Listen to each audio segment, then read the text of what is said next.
আজ অনেক মেজবানি ডাল খেতে ইচ্ছে করছিল, তাই মেজবানি ডাল রান্না করার জন্য সাথে সাথেই মায়ের কাছে আবদার করলাম।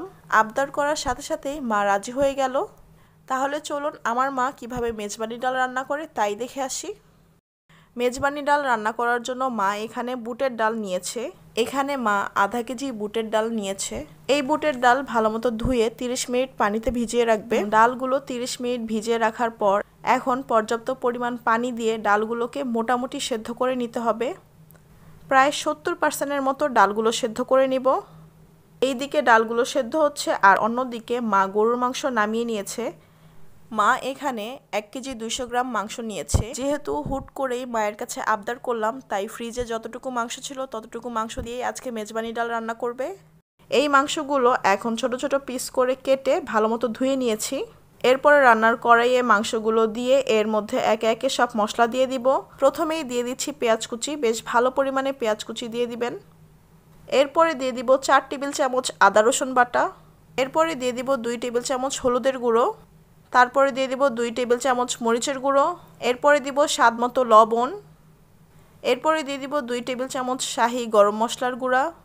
এরপরে দিয়ে দিব গোটা গরম মশলা, দারুচিনি, এলাচ, লবঙ্গ আর তেজপাতা। এখন দিয়ে দিব পরিমাণ মতো তেল। এরপরে হাত দিয়ে মশলার সাথে মাংসগুলো খুব সুন্দরভাবে মা মেখে নিচ্ছে। এরপরে হাত ধোয়া পানিও দিয়ে দিবে। এরপরে সামান্য পানি দিয়ে চুলায় বসিয়ে দিলাম। এই পানির মধ্যেই মাংসটাকে খুব ভালো মতো কষিয়ে নিব। প্রায় 20 মিনিট পর দেখুন মাংস থেকে সব পানি শুকিয়ে গেছে আর মাংসটাও ভালো মতো কষানো হয়ে গেছে। এখন এর মধ্যে দিয়ে দিব 70% সেদ্ধ করে রাখা ডালগুলো। ডালগুলো দিয়ে মাংসের সাথে খুব ভালো মতো মিক্স করে নিতে হবে। মিক্স করা হয়ে গেলে এর মধ্যে দিয়ে দিব গরম পানি। আমি এখানে প্রায় 3 কাপ গরম পানি দিয়েছি।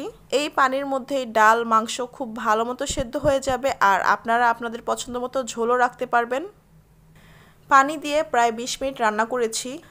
এই 20 মিনিটের মধ্যেই মাংস আর ডালগুলো খুব সুন্দরভাবে সেদ্ধ হয়ে গেছে আর আমি আমার পছন্দ মতো মাখা মাখা ঝোল রেখেছি। সবশেষে 1 চামচ গরম মশলার গুঁড়ো আর ভাজা জিরার গুঁড়ো দিয়ে নামিয়ে নিলাম। রেসিপিটি কেমন লেগেছে অবশ্যই জানাবেন।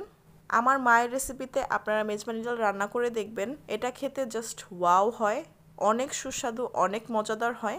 গরম গরম ভাতের সাথে এই মেজবানি ডাল খেয়ে মন একদম খুশিতে ভরে গেছে। এই একই দিনে আমার ছোট বোনের বার্থডে ছিল, তো আমার হাজব্যান্ড ভ্যানিলা ফ্লেভারের এই কেকটা বানিয়েছে। আমরা নতুন নতুন কেক বানানো শিখেছি, তাই অনেক ভুল ত্রুটি হচ্ছে, বাট কেকের টেস্ট 100% পারফেক্ট। আপনারাই দেখুন কেকটা কত সুন্দর হয়েছে, প্লাস কেকের ভেতরের লেয়ারগুলোতে কত সুন্দরভাবে ক্রিমগুলো বোঝা যাচ্ছে। কেমন হয়েছে আজকের এই কেকটি অবশ্যই কমেন্ট করে জানাবেন। আর আপনাদের যদি এইরকম বার্থডে কেকের রেসিপি প্রয়োজন হয় তাহলে অবশ্যই কমেন্ট করে জানাবেন। আমরা চেষ্টা করব সম্পূর্ণ একটা বার্থডে কেকের রেসিপি দেওয়ার। সবাই ভালো থাকবেন, সুস্থ থাকবেন। আল্লাহ হাফিজ।